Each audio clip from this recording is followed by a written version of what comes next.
Well, hello, you fabulous interior design professional, you creative genius, you wonderful human being. You're in the right place. This is Business of Design, episode 217. It's kind of like a love letter for emerging designers. Not so much a love letter as the advice you need from your big sister. Let's put it that way. And it's featuring an interior design professional from Washington, D.C., Annie Elliott. She's a frequent guest on the show these days. And she just has so much wisdom to share. You know those superstar interior designers who just generously give to everyone around them? That's who this is. That's what Annie is like. Annie and I recorded this podcast a couple months back before the vaccine rollout had started to gain some momentum. I think it's safe to say that her conclusion that we're all super busy is only proving to be truer as more clients and more designers and more trades are vaccinated and we can safely meet face to face again. I have no less than 7 meetings booked during the month of May, which will allow me to catch up face to face with clients. I'm really looking forward to it. I'm wondering how one dresses for such things. Can I wear my sweats and my Adidas? Am I going to have to put a curling iron to my hair? So many questions. One thing is clear, though. The notion I had in my head when this all began way back in March of 2020 that the interior design community was one more time going to be steamrolled by an economic turndown was so wrong. And I don't think I've ever been happier to be wrong, flat out wrong. I find myself this year being just so grateful that my business is thriving and that so many in the industry are thriving as well. It's not perfect. Nothing is perfect. We are experiencing incredible delays in terms of product delivery, and our trades are run off their feet. And this is really a time where you can tell your A team from your B team, or your A team from your C- team. But overall, I think a lot of us are feeling optimistic, and it looks like this may last for some time, maybe quite a long time, which is wonderful. Annie has so many pearls of wisdom to unpack during this episode, dedicated, I think, to the emerging designer. What do you need to know when you're first starting out? How can you achieve success faster than the rest of us did? One thing we landed on, and I think this is really important to remember, it's something I didn't have the opportunity to take advantage of. And if I had to go back in time again, of course, this concept would have made a dramatic difference in my life. So here it is. If you are new, you are going to learn on the job. You are going to make mistakes. You are going to suffer for those mistakes, but you're going to learn, and you will get stronger and better and more efficient over time, particularly, or maybe even only, if you have a framework to work within. Annie talks about the frustration of constantly reinventing the wheel, and you just don't have to do that anymore. When I graduated in 1991, I couldn't find a designer alive who was willing to share anything meaningful with me in terms of how they ran their business. It was such a closed shop.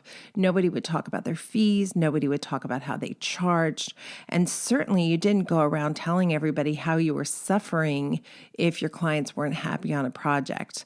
It was only after years of sharing vulnerably that finally people started to open up about the truth. This business is hard, and it's so much more difficult if you try to go it alone. Wherever you are on the journey to becoming the greatest designer of all time, it is okay to price your services in such a way that you can take a salary, even if it's a small one, right from the beginning. Learning while you make money is infinitely more satisfying than learning while you make no money. Trust me. And find a mentor like Annie Elliott and do what she says to do. For example, she says, don't fall into the trap of thinking you have to do anything for a client just because you're new. Of course, you have to keep the lights on, true, but you also have to be prepared to start with a modest professional business. So gradually you'll attract the clients you want, people who are drawn to your style as well as to your incredible professionalism. Have a blueprint for success, but then understand, here's the goal. Here's how you should strive to achieve that goal.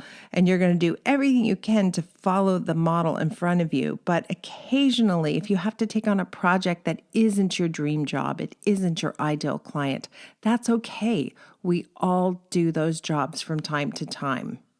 As usual, Any Talk with Annie Elliott is a good conversation, so I'm glad you're here. Annie is a recovering art historian. These are her words. She developed her eye and aesthetic sensibilities studying 20th century art and working in some of the nation's top museums. In 2004, armed with a master's degree in art history and interior design coursework at Corcoran College of Art and Design, which is now part of GW University, and she says, with incredible naivete, Annie opened Bossy Color. Today, the homes created by Annie Elliott Design feature a distinctive, exuberant mix of antiques, art, and modern furnishings. You should definitely check her out. AnnieElliottDesign.com. On Facebook, same thing. And on Instagram, same thing. Don't worry if you're driving. All of these notes are at businessofdesign.com. Annie's also an associate member of ASID, and her design work and insights have appeared in HGTV Magazine, This Old House, The New York Times, The Washington Post, and The Washingtonian, as well as The Wall Street Journal. Wow, pretty good. No wonder she's such a smart woman. And speaking of smart women, I'm going to go check in with our very own Cheryl Horn. Cheryl, do you ever feel envious or jealous of anyone? I'm putting you on the spot. You had no idea I was going to ask you this. Yeah, that came out of nowhere. That's not our typical, hi, how are you? I'm sure I do. I don't have an example off the top of my head, but I think everyone does from time to time. Yes, I got hit with a big case of the ugly jealousies this weekend as I was scrolling on instant ungratification, otherwise known as social media. So I'm going to do a podcast on envy and jealousy specifically as it relates to our industry next week. Anyway, I'm just noodling around all the ideas and just kind of the ugliness I found in myself. Ugh, I don't want to have that. So, well, and I'm sure a lot of what comes up for people right now is comparing your reality to other people's Instagram feeds. Yes, I'm positive that's exactly what's going on, and I don't like it one bit. Anyway, let's get into territory we're both more comfortable with. What's happening at Business of Design? Well, this week we've got our next BOD Live, and we're going to be talking about your dream team. So Laura Martin Bovard, which is one of our BOD members that I think is becoming quite familiar within our Business of Design community. She's agreed to join us and help lead the conversation with a couple of her staff members. So my main reminder is that this week's BOD Live is still on our Wednesday, but it's at 9 p.m. EST. Every once in a while, we like to do a later episode to accommodate our members elsewhere in the world, specifically Australia, because so many of them wake up in the middle of the night to join us when it's in the afternoon. So yes, but again, the reality is for some people, that's just a better time anyway. So, you know, for those of you who live on the East Coast or the West Coast, it's 1 o'clock. You can feel free to bring your own cocktail to the event as well. Yeah. So again, it's going to be Wednesday, April 14th at 9 p.m. EST. And then I also wanted to do a shout out for our boss groups. We've had so much interest since we did the information sessions, and we're getting a lot of applications. And are we closed? Have we closed? We haven't yet, but we are getting close. We are not saying yes to everyone, but we are filling spots, and we do only have a few left. One question that has come up, at least it's come to my attention a few times, is how are we different than other groups that are, quote, mastermind groups? We definitely didn't call it a mastermind group because it's so grossly overused.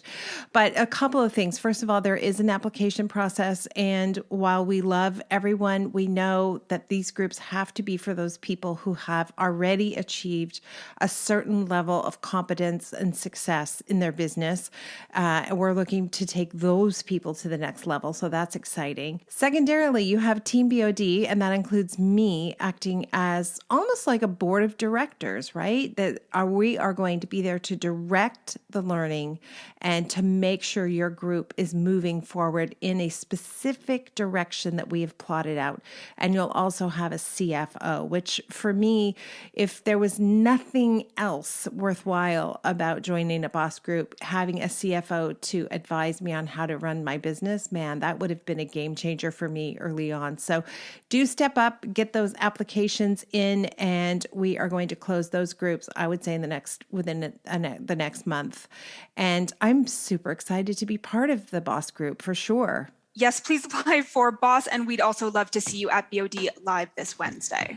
Thanks, Cheryl. Thanks. We'll talk to you soon. Welcome to the Business of Design podcast with Kimberley Seldon. Business of Design is the world's best business training for interior design professionals like you. We have the systems, strategies, and protocols you need to consistently satisfy clients, increase profitability, and run your projects like a boss.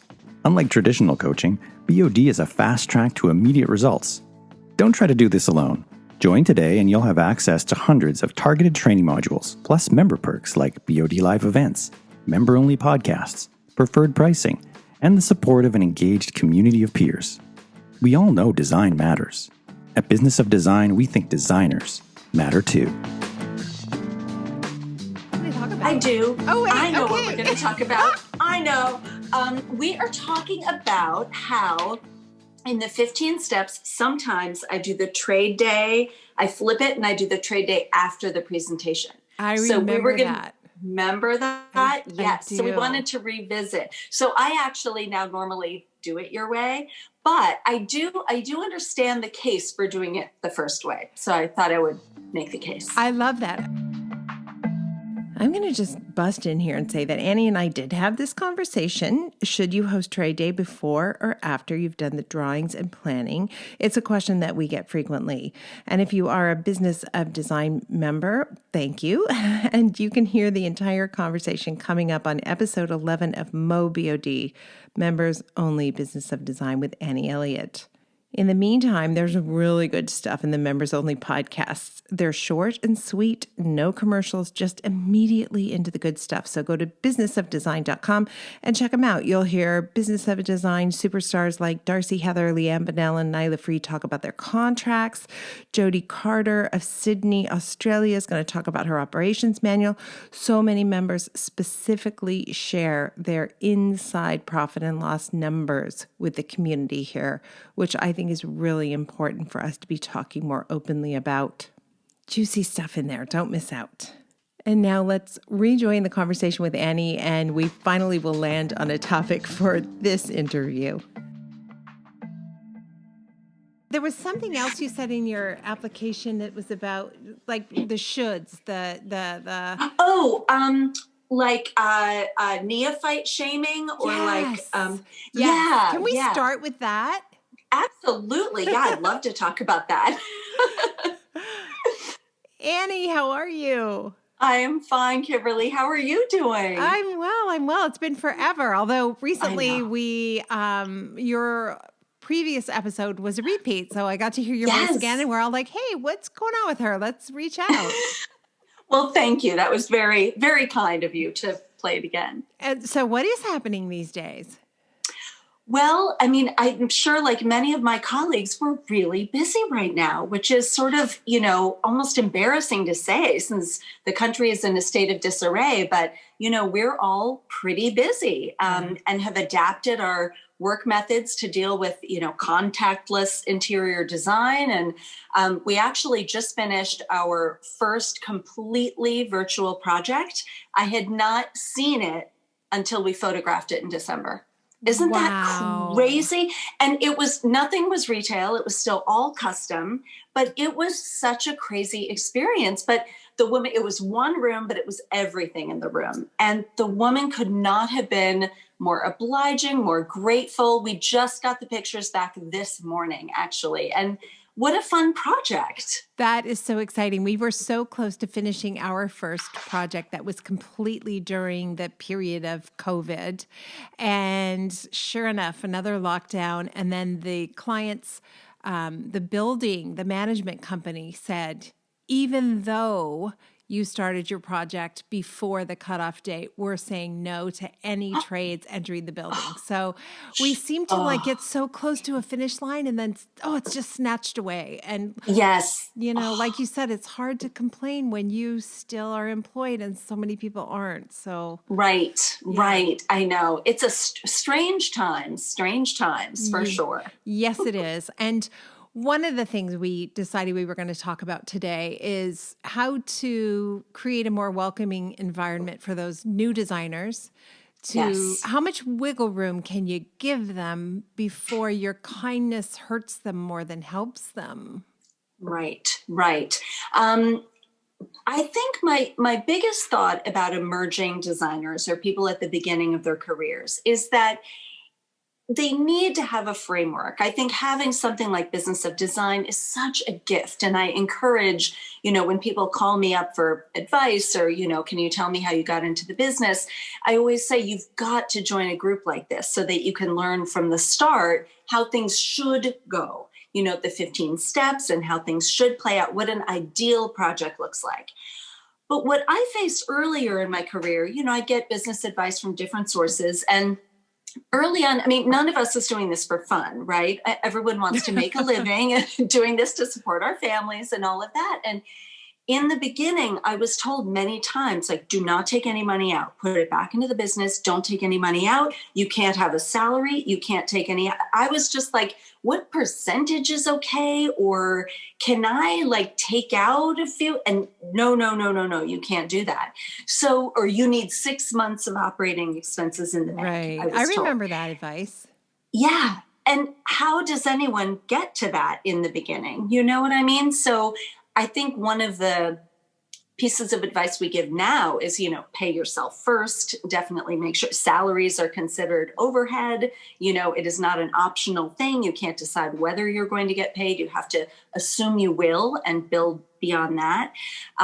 So that, this business of reality versus how things should be, I just think emerging designers have to know that maybe all of the structures are aspirational for a while, but it's important to have the structure and know how things should look so that you're not flying all over the place, taking anyone who calls and doing anything anyone wants, because that will drive you crazy too. And it will prevent you from growing, Yeah, I so relate to everything you said. And then, so using this salary example, I completely agree with you. Yeah, I never took money. I didn't even worry about taking money because my husband had a salary. And so I'll just pay myself at the end of the year if there's any money left over. And then when there was no money left over, I said, that's okay because I'm still learning, which was crazy.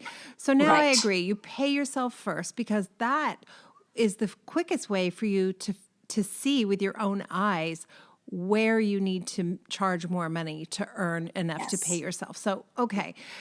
I believe it would have been a disservice to me. It was a disservice to me not to give me that messaging in 1991 when I graduated from design school. I wish I had that information. Yes. So what else are we letting the new designers, do for a little while before we tell them the truth? Don't do that, right? Right? I mean, I wish so much somebody had said to me, the very first client you take is the beginning. That's where you're setting the bar.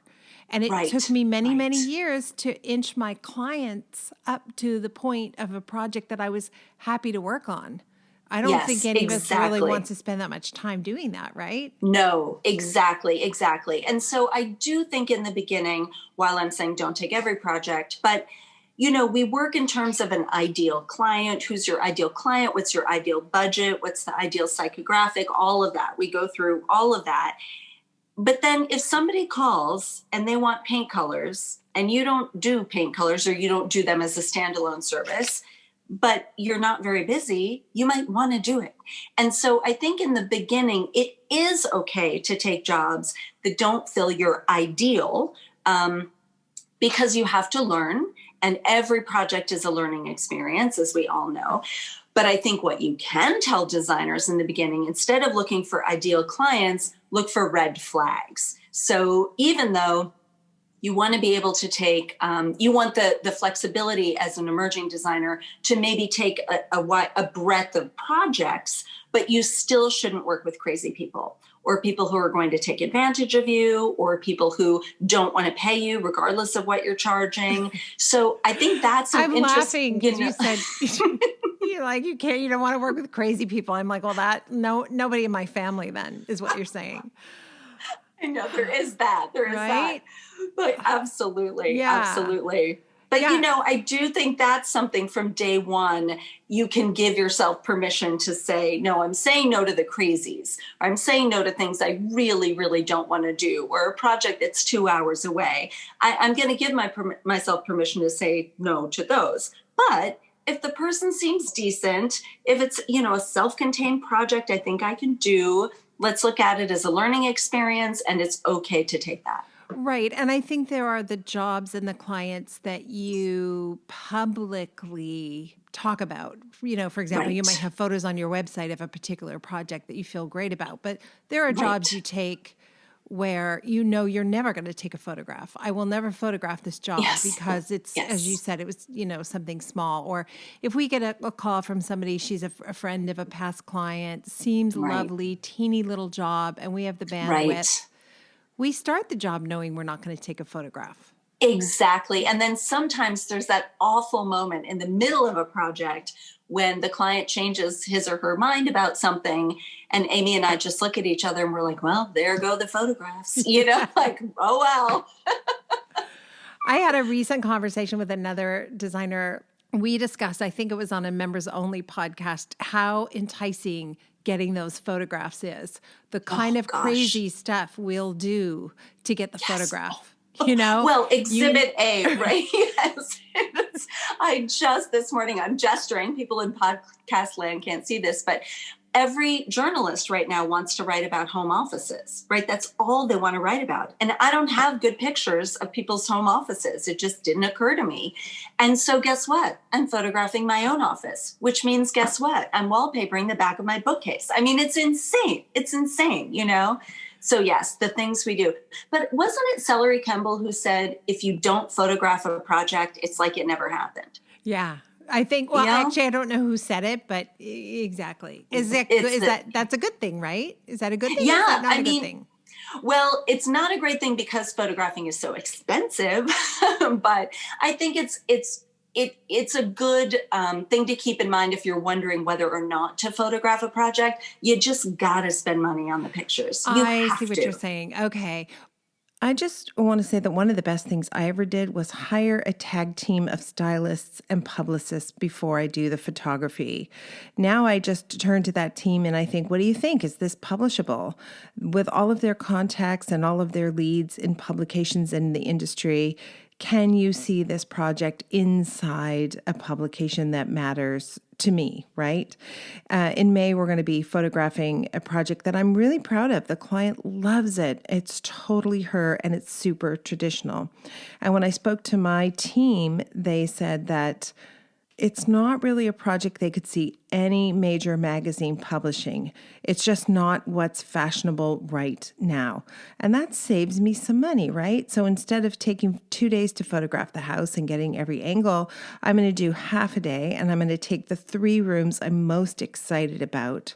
And I'm not going to put any effort into trying to publish it, at least not in a print magazine. I just find hiring that extra layer of expertise makes the investment of photography so much better. I think I took us down a rabbit hole there, so let's go right back. And I want to look at the flip side of the coin. We're really going to confuse everybody now. Take those jobs that you don't want to photograph, and those clients go on to tell their friends that you did that work for them. So you're, in a way, there is some risk to doing a job that's not right for you, right? The risk is that you're not going to get a repeat job. You're not going to get a referral job. Or a bigger risk is you do get a referral job. Oh, I know you came over to my friend Diana's house and she spent $1,300 on a new living room and I only have $1,200. So Right, I want to right, hire you right. too, right? Yes, that is a really, really good point, Kimberly. That's an excellent point. And that's why I think another tip I would give new designers, and I actually give myself this tip all the time, you have to be very willing to be honest with your clients or with a prospect who calls, oh, I'm so sorry, we don't actually offer that service. Or, oh, I'm so sorry, we actually have a 2-room minimum, everything in the room, top to bottom. So sorry. Can I give you another name? That kind of thing. And then as pertains to what some things I'd like to talk about in the business part of this call, but is the willingness to speak with clients or prospects about money up front. It's just so important to be honest with people up front so they can get used to these numbers. But I know, especially when you're starting out, those conversations and talking about money is really hard. I would have scared off any decent client who called me my first 10 years in business with how I talked about money. I was so naive and immature about the money stuff and so afraid of it, just so sure that I was out of my depth, that I wasn't a money person. And I almost took pride in it. Like, I'm not a corporation. I'm not, I'm an artist, and you're going to die broke if you, right? Like, probably. Yikes. Exactly. But you bring up a really good point. Like, why not, as a new person, first job out of the gate, set a minimum? I don't work on 1 room. We do 2-room minimum, or we don't take jobs that are less than $50,000. I mean, I can tell you as a new person, those words could never have come out of my mouth. I would have been terrified. No. But me too. Yeah. Had I had that class in school and had I been taught how to have that conversation, I know I would have made my business a success. Let me say this in English.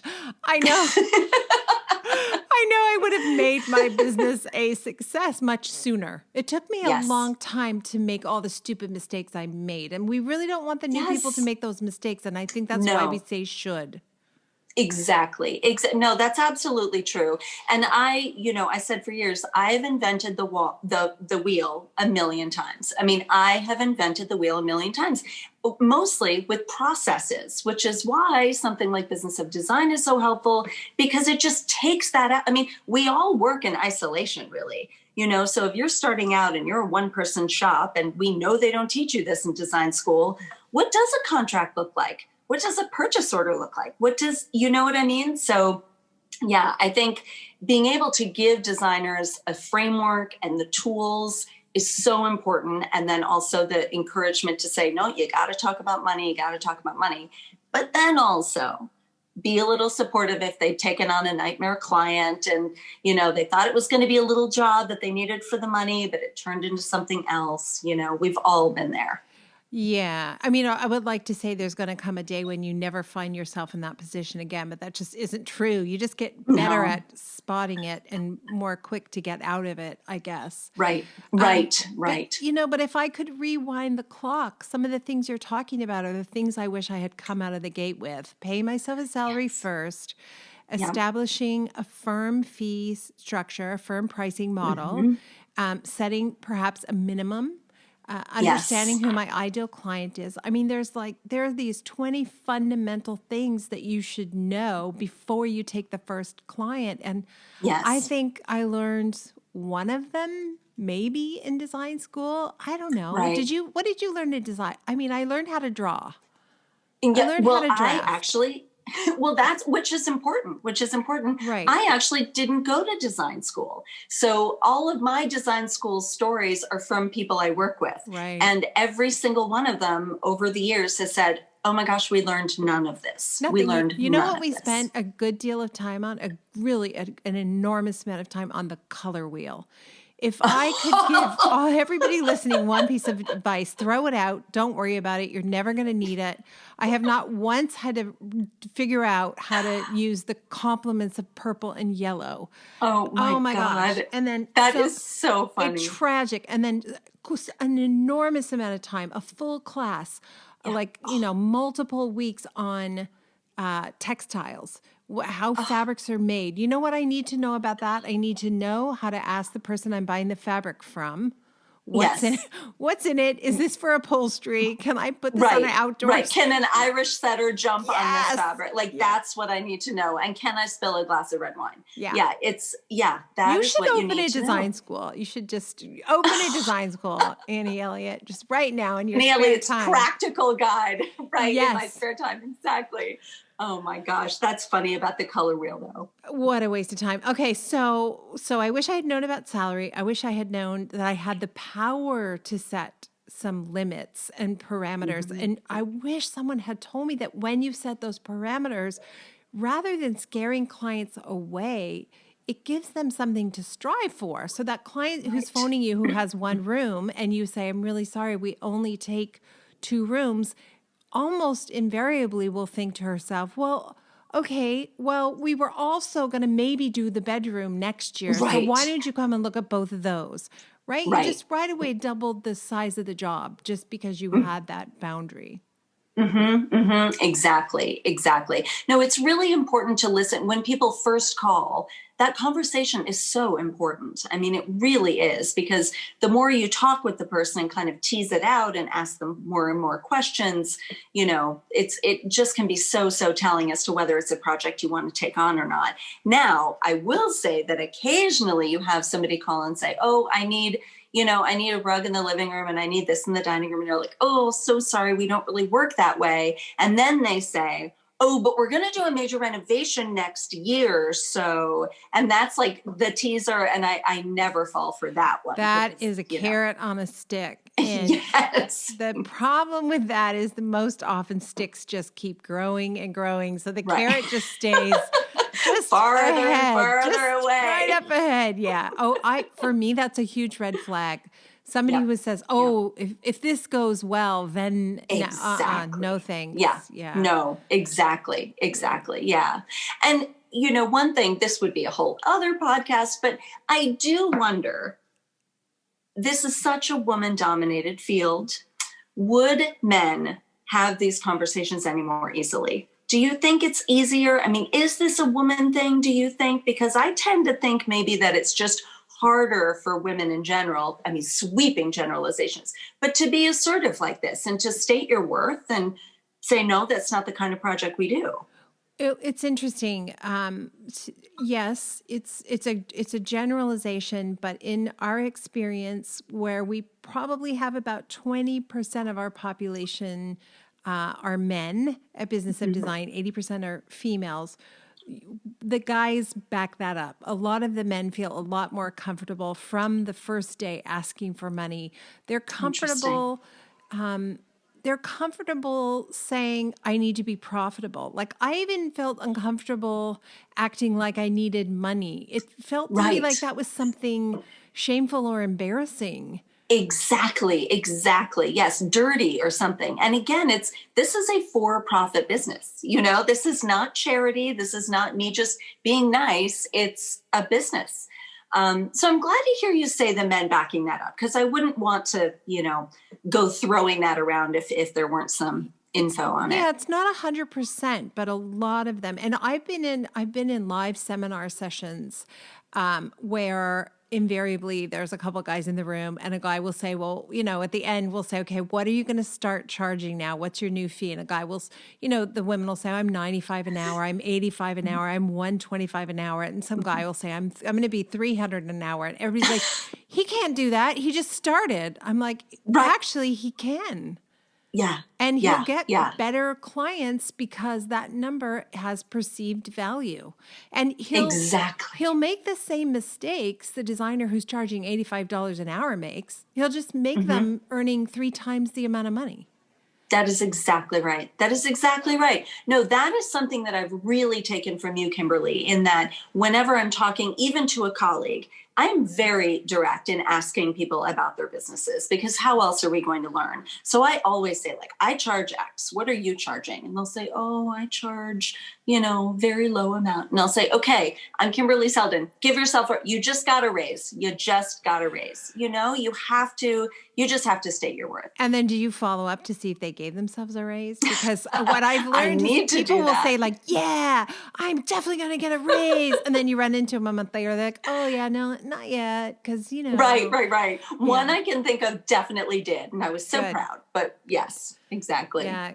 We do have to push each other along, I think. And maybe, the next generation and the next generation will be better at this. Like I can't imagine the next generation isn't going to have a leg up on us. There was nobody. I mean, I spent thousands of dollars on private design coaches who knew nothing about design. Nothing.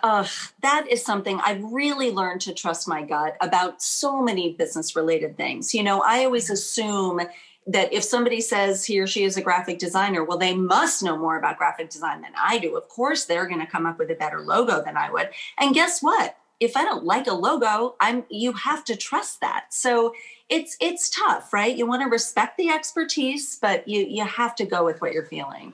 Yes.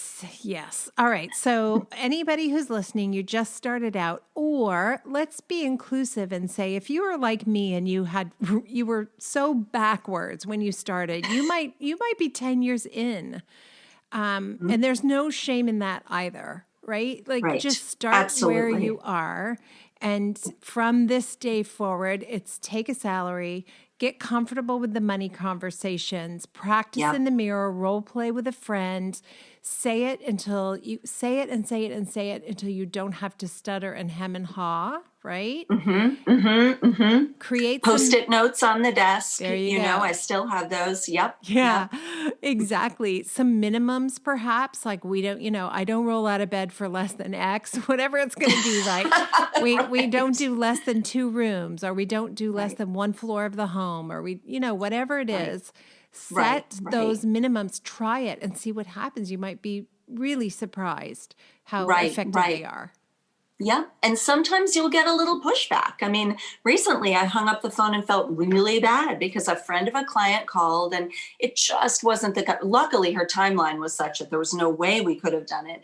But, she kept me talking for so long. I finally said, look, I'm really sorry, but this just isn't the kind of work we do. It's sort of this in this room, this in this room. I made the mistake of saying, it's kind of not a big it's too small of a project. And that was not a wise thing to say because she kind of snapped and said, well, it's not that small. And I thought, oh no, but I just saved you so much money. You don't want to pay us to do this for you, you know? That's tricky. You don't want to hurt anyone's feelings. On the other hand, you're on the phone for free, which is why you know what I would complain about that, Annie. That somebody else should be answering your phone because that would be so much faster. We are looking into a new phone system right now because when we were all in the office, I literally was not allowed to answer the phone because I will say yes to anyone. I feel bad. I want to help, but no. So we're looking into something right now that's going to help that so that I never have to answer the phone again. I had a call with Isoon a couple of weeks ago and I'm like, what happened to that lady? She goes, no, not for us. I'm like, don't I even want to know what happened? Nope. You're not ever going to meet her. I'm like, okay. Out of your mind, yeah. Right. All right. So we'll do our best to stop shooting on all the new people, but new people, I hope you'll listen to wisdom, which comes from doing it the hard way over and over again. Right? Years and years of doing things the hard way and reinventing the wheel. Yes. Benefit from this, please. Annie, we like to end every episode with design intervention. What comes to mind? Well, I was going to talk about something else, actually, but because of this conversation, I really think I will just emphasize again how important it is to talk about money early and often, especially if you're working with somebody who maybe doesn't have the biggest budget or has not hired a designer before. I think it's okay once you're working with them to say, okay, you want to do drapes and a stair runner and this. Well, okay, the stair runner could be about $3,000 to $5,000 and the drapes are going to be scary numbers to people and to some people. And you just have to kind of we can prioritize, we'll show you things in a lot of different budget ranges, but just know that, that's going to be a big part of your budget or what have you. I think that's terrific advice. When you're at the consultation, you're getting a feel for how is this client going to react to things like that. Like we would say, a stair runner is going to be $10,000. The draperies are going to be $30,000. And if they're like, oh my gosh, never, never, never, then we're not for you. Like that's just not how it's going to go. Exactly. And my advice, if you're new, whatever the number is you think, double it or triple it before it comes out of your mouth. I used to half it. Right, I'd think of a number which was too small to begin with, and then I'd cut it in half because I was scared that they wouldn't like me. Right. Or that they wouldn't hire you. And guess what? It would have been so much better if they hadn't hired you, 9 times out of 10. Yeah. So yeah, that's great. Yeah, that's a great point. Double or triple. Good advice from Annie Elliott. So nice to see you. Great to see you, Kimberly. Thanks so much for having me on. Anytime. Thank you for being part of the Business of Design community and supporting BOD's mission to improve the industry one design business at a time. It's time for you to take the next step and join Business of Design. Like thousands of design professionals in 50 countries around the world, you'll find the systems, strategies, and protocols you need to dramatically improve your business and transform your life. What are you waiting for? Start today.